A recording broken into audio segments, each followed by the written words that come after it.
हाँ, हमने यहाँ पर एक एग्जाम्पल लिखे हैं, एक मिसाल लिखे हैं। वी बॉट अ वॉच लिखे हैं हमने। ओके,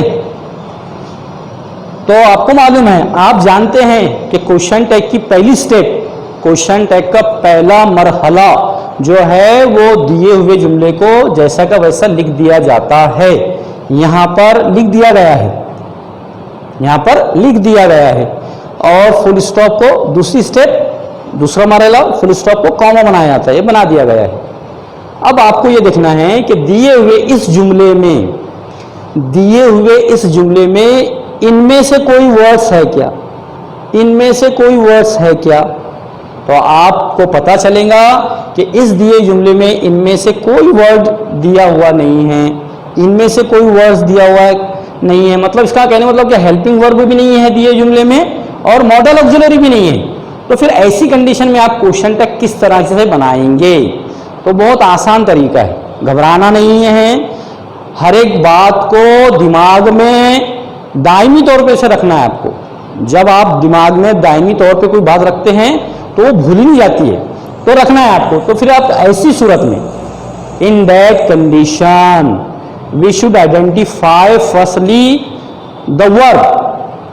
ये वर्ब है, हमने आइडेंटिफाई किया है, इसकी शनाख्त की है हमने कि दिए हुए जुमले में वर्ब दिया हुआ है। लेकिन अब वर्ब पहचान लिया हमने, लेकिन वर्ब के अब टेंस को पहचानना है कि वर्ब कौन से टेंस में है।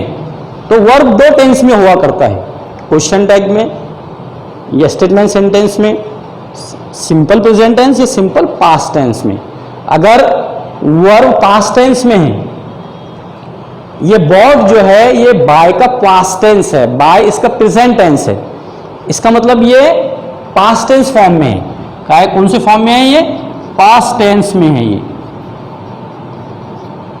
ये वर्ब पास्ट टेंस में है। अगर ये वर्ब पास्ट टेंस में है तो कॉमा लगाने के बाद में, कॉमा लगाने के बाद में आप क्या करेंगे? डिड लगाना पड़ता है। यहां पर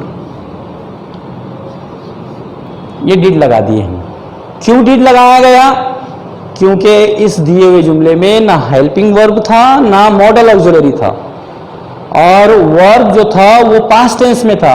तो वर्ब पास्ट टेंस में है तो कॉमा लगाने के बाद आपको डिड लगाना है। फिर ये देखना है आपको कि ये दिए जुमले में नॉट, नो, नेवर है क्या।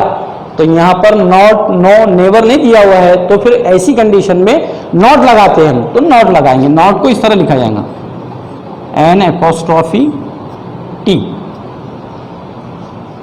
फिर यहां पे सब्जेक्ट देखेंगे। अब इसकी खास बात यह है कि यहाँ पे पहले से ही सब्जेक्ट में प्रोनाउन दिया हुआ है। तो प्रोनाउन दिया हुआ है तो वही प्रोनाउन जैसा का वैसा लिख दिया जाता है। ये लिख दिया हूं मैंने वी। यहां पर सब्जेक्ट नहीं दिया गया है, यहां पर प्रोनाउन है, सब्जेक्ट है लेकिन प्रोनाउन की शक्ल में है। तो ये प्रोनाउन दिया हुआ है। आखिर में फिर आपको क्या लगाना है? क्वेश्चन मार्क, सवालिया निशान लगाना है। तो ये बन गया इस जुमले का question tag.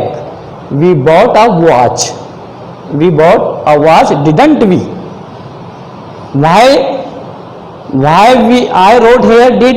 Because in this sentence there is no helping verb and modal auxiliary. So in that condition you should identify the verb, and if the verb is given in the past tense then you should put did after the comma. Okay? दिए हुए जुमले में आपको देखना है helping verbs और model auxiliaries है क्या। नहीं है तो वर्ब को देखना है। किसको देखना है? वर्ब को देखना है। वर्ब पास्ट टेंस में है तो कॉमा लगाने के बाद डिड लगाना है। अगर वर्ब प्रेजेंट टेंस में है तो यहां फिर डिड नहीं लगता है, वो अगली स्टेप है, अभी आपको बताया जाएगा। अनदर एग्जांपल, दूसरी जो मिसाल है, ही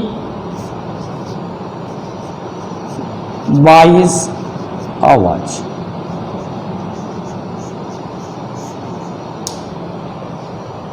ये दूसरी एग्जाम्पल नंबर 5, ये दूसरी एग्जाम्पल है। He buys a watch. फिर हमको अब क्या करना है? ये दिया हुआ जुमला जैसा वैसा लिखना है। हम लिख लेंगे इसको।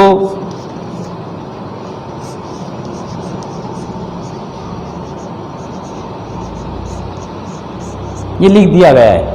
फिर उसके बाद में फुल स्टॉप को कॉमा बनाना है आपको। ये कॉमा लगा दिया गया है, फुल स्टॉप को कॉमा बनाना है। फिर उसके बाद में देखेंगे कि दिए हुए जुमले में इनमें से कोई वर्ड्स है क्या, इनमें से कोई वर्ड्स है क्या। वर्ड देखना पड़ेगा आपको, am, was, is, are, were, do, does, did, has, have.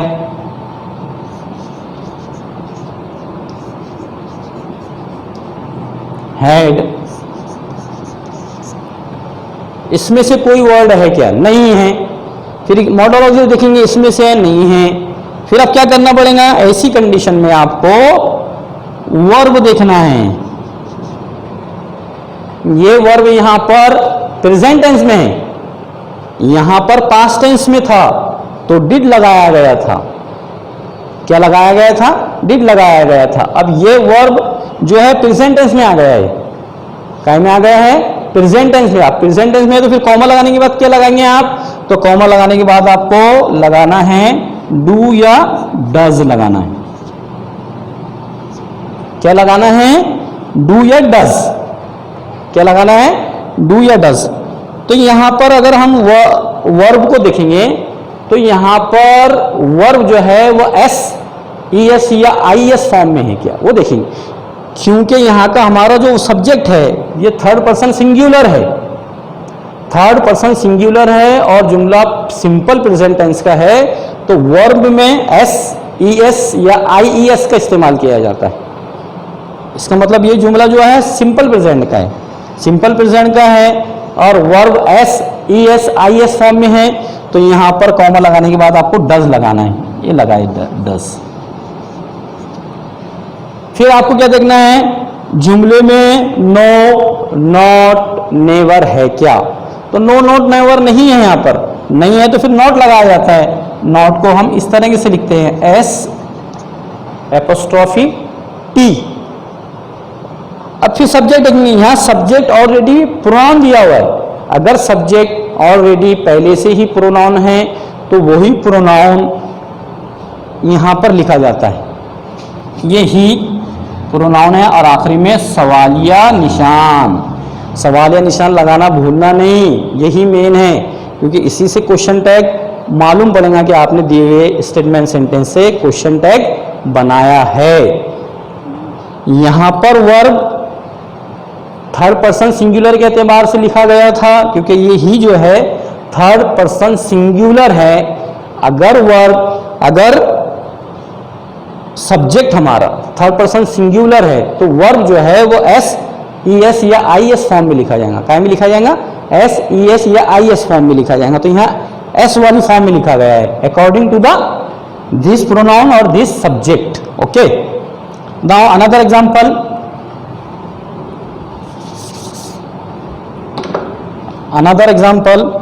Example number, मिसाल नंबर 6।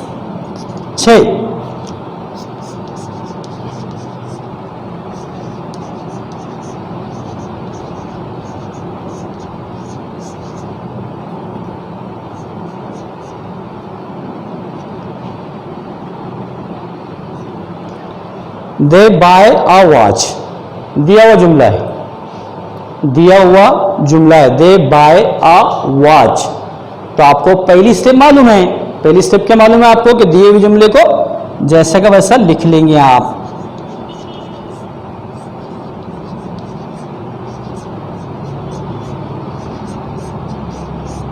ये लिख लिए हैं हमने, पहली स्टेप, पहला मरहला क्वेश्चन टैग बनाने का, दिया हुआ जुमला जैसा का वैसा लिख लेंगे आप। फिर इस फुल स्टॉप को कॉमा बनाएंगे, ये बना दिए फुल स्टॉप को कॉमा, ये फुल स्टॉप को कॉमा बना दिया गया। फिर ये देखेंगे कि इस दिए जुमले में इन वर्ड्स में से, ये तमाम जो लिखे हुए वर्ड्स, इन वर्ड्स में से कोई वर्ड लिखा हुआ है क्या, दिए जुमले में तो नहीं है। तो फिर ऐसी सूरत में जिस जुमले में हेल्पिंग वर्ब ना हो, मॉडल ऑक्सिलरी ना हो, ऐसे जुमले में जो है आपको वर्ब देखना पड़ता है कि वर्ब कौन से टेंस में दिया हुआ है। यहां वर्ब जो है सिंपल प्रेजेंट में दिया हुआ है और ये वर्ब की पहली सूरत है, पहली फॉर्म है अकॉर्डिंग टू दिस सब्जेक्ट। तो नहीं है, इनमें से कोई नहीं है, ये वर्ड्स में से कोई वर्ड्स दिए हुए नहीं है। तो फिर हम वर्ब की सूरत, वर्ब देखेंगे। वर्ब सिंपल प्रेजेंट टेंस में है, तो अब यहां पर वर्ब सिंपल प्रेजेंट में है, तो अब हमको डू लगाना है। डज नहीं लगा सकते हम, क्योंकि यहां पर वर्ब इस एग्जाम्पल में वर्ब एस ई एस या आई एस फॉर्म में था, यहां पर verb S E S I S form में नहीं है। S E S I S form में है तो डज लगाना पड़ता है। अगर एस और ई एस या आई एस फॉर्म में नहीं है तो कॉमा लगाने के बाद डू लगाना है, यहां डू लगाएंगे, ये लगा दिए डू। फिर जुमले में देखना पड़ेगा, नो नॉट नेवर है क्या, नहीं है, तो फिर आपको नॉट लगाना है। नॉट को इस तरह लगाना है आपको, एन एपोस्ट्रॉफी टी। फिर देखना आपको सब्जेक्ट, सब्जेक्ट में पहले से ही प्रोनाउन दिया हुआ है, सब्जेक्ट में पहले से ही प्रोनाउन दिया हुआ है। अगर सब्जेक्ट प्रोनाउन है तो वही प्रोनाउन जो है जैसा का वैसा लिख दिया जाता है। यहां लिखेंगे हम दे, ये लिख लिए दे, और आखिरी में सवालिया निशान। They buy a watch, they buy a watch, don't they, don't they, ये बन गया दिए हुए जुमले का क्वेश्चन टैग। ये तीनों एग्जाम्पल से आपको ये समझ में आ रहा है कि यहाँ वर्ब पास्ट टेंस में है तो कॉमा लगाने के बाद डिड लगाया जाता है। यहाँ verb S E S I S form में है तो कॉमा लगाने के बाद में डज लगाया जाता है। यहाँ पर वर्ब पहली फॉर्म में है, सिंपल प्रेजेंट में है, लेकिन S E S I S form में नहीं है तो कॉमा लगाने के बाद आपको डोंट लगाना है। ये बात ध्यान में रखना है। यहाँ डिड क्यों लगाया गया है, यहाँ डस क्यों लगाया गया है, यहाँ पे डू क्यों लगाया गया है, तो इसकी वजह यही है, वजह यह है इसकी कि यहाँ डिड इसलिए लगाया गया है कि यहाँ वर्ब पास्ट टेंस में था, यहाँ वर्ब प्रेजेंट में था, प्रेजेंट में verb S E S I S form में था, और यहाँ पर verb S E S I S form में नहीं है तो कॉमा लगाने के बाद डू लगाना है, लगाया गया डू। ओके, पहले हमने देखे थे कि दिए हुए जुमलों में हेल्पिंग वर्ब था, मॉडल ऑक्सिलरीज था, लेकिन इन जुमलों में मॉडल ऑक्सिलरी और हेल्पिंग वर्ब नहीं है। वर्ब दिया हुआ है तो वर्ब कौन से टेंस में है उसके एतबार से आपको डू, डज, डू लगाना है, डिड, डज और डू लगाना है। ये बात हमेशा ध्यान में रखना है आपको क्वेश्चन टैग में कि अगर दिए हुए जुमले में हेल्पिंग वर्ब और मॉडल ऑक्सिलरी नहीं है तो उस सूरत में आपको कॉमा लगाने के बाद में वर्ब के टेंस के एतबार से डू, डज, डिड लगाना है। अब यहां पहली एग्जांपल में डिड क्यों लगाया गया है, क्योंकि वर्ब पास्ट टेंस में था। दूसरे एग्जांपल में डज क्यों लगाया गया है, क्योंकि यहाँ verb S E S I S form में था। और तीसरे एग्जांपल में डू क्यों लगाया गया है, डू इसलिए लगाया गया है क्योंकि यहाँ पर वर्ब पहली फॉर्म में था, यानी सिंपल प्रेजेंट में था। पहली फॉर्म बोले तो सिंपल प्रेजेंट टेंस, और S E S I S form भी बोले तो सिंपल प्रेजेंट टेंस। ओके, ये क्वेश्चन टैग के वो जुमले हैं जिन जुमलों में हेल्पिंग वर्ब नहीं था और जिन जुमलों में मॉडल ऑक्सिलरी नहीं था, तो उसका क्वेश्चन टैग, इन जुमलों का क्वेश्चन टैग इस तरीके से बनाया जाता है। समझ में आया होगा आपके, उम्मीद है समझ में आया होगा। अब दूसरी एग्जाम्पल देखेंगे हम। कुछ रूल्स होते हैं,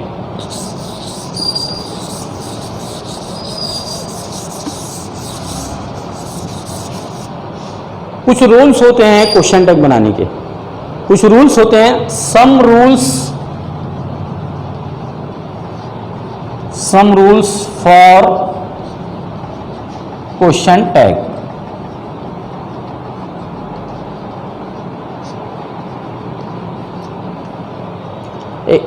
क्वेश्चन टैग के कुछ उसूल होते हैं। पहला उसूल, rule number 1,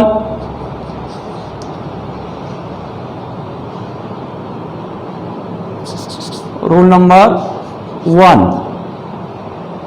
number 1, I am a teacher.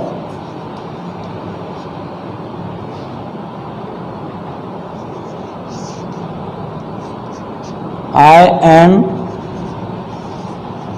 not a teacher।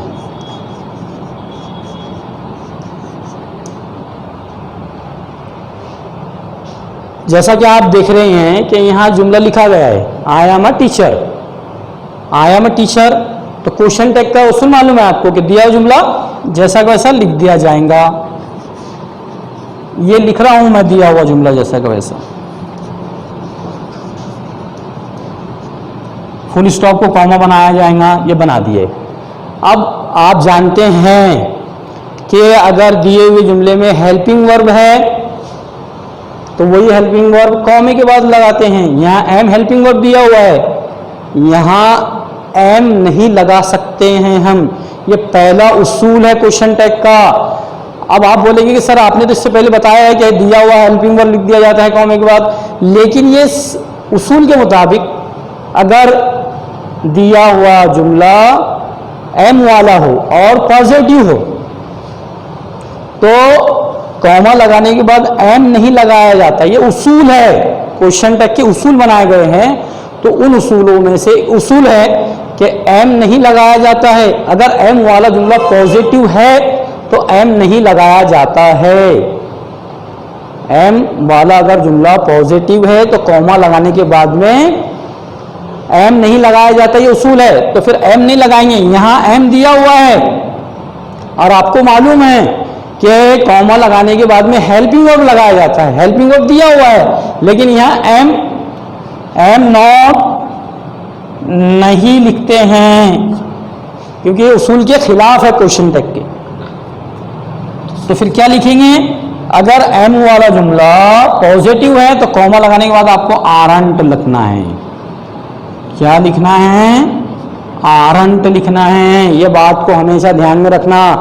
अगर एम वाला जुमला पॉजिटिव हो, ऐसा जुमला जिस जुमले में हेल्पिंग वर्ब एम हो और वो जुमला पॉजिटिव है, ध्यान में रखना। एम वाला जुमला, एम हेल्पिंग वर्ब वाला जुमला, एम वाला जुमला पॉजिटिव है तो कॉमा लगाने के बाद हम आरंट लगाते हैं। क्या लगाएंगे आप? आरंट लगाएंगे। और सब्जेक्ट यहां पर क्या है? आए हैं और ऑलरेडी प्रोनाउन है तो वो प्रोनाउन यहां लिख दिया जाएगा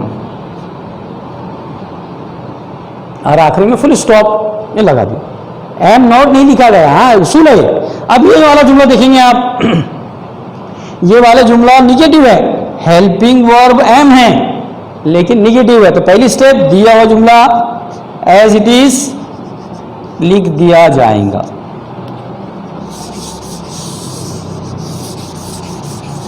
दिया हुआ जुमला जैसा का वैसा लिख रहा हूं मैं।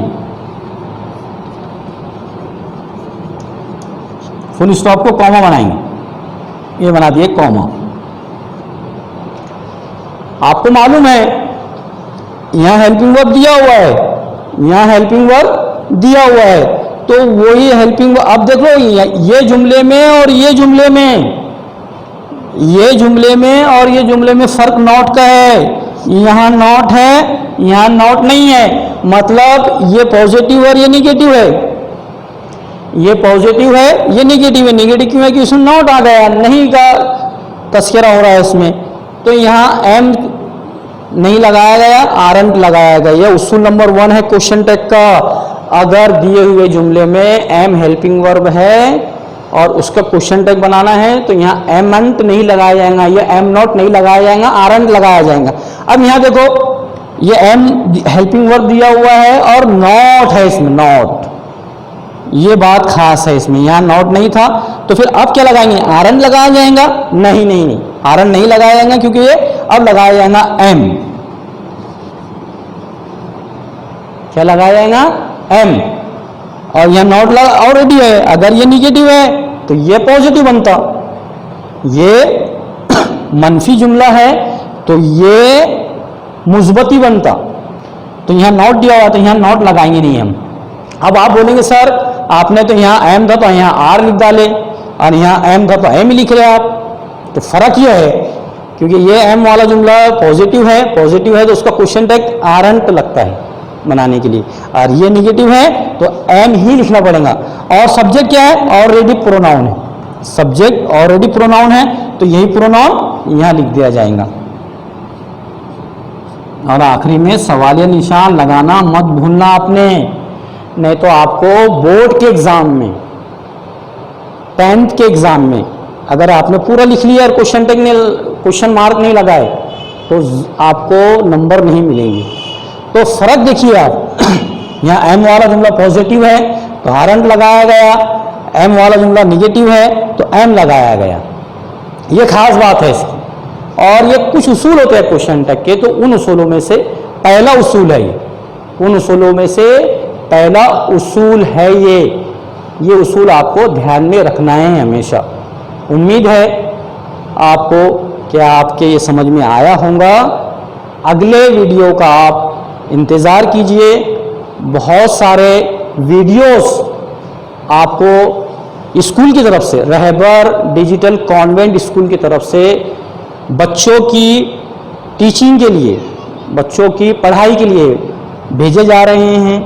तो आपसे दरख्वास्त है, तमाम पेरेंट्स से, तमाम वालिदैन से हमारे शकील सर की दरख्वास्त है कि इन वीडियो को जब आप घर पर आपके मोबाइल में पहुंच जाएगा तो हर बच्चे को ये वीडियो दिखाना ज़रूरी है।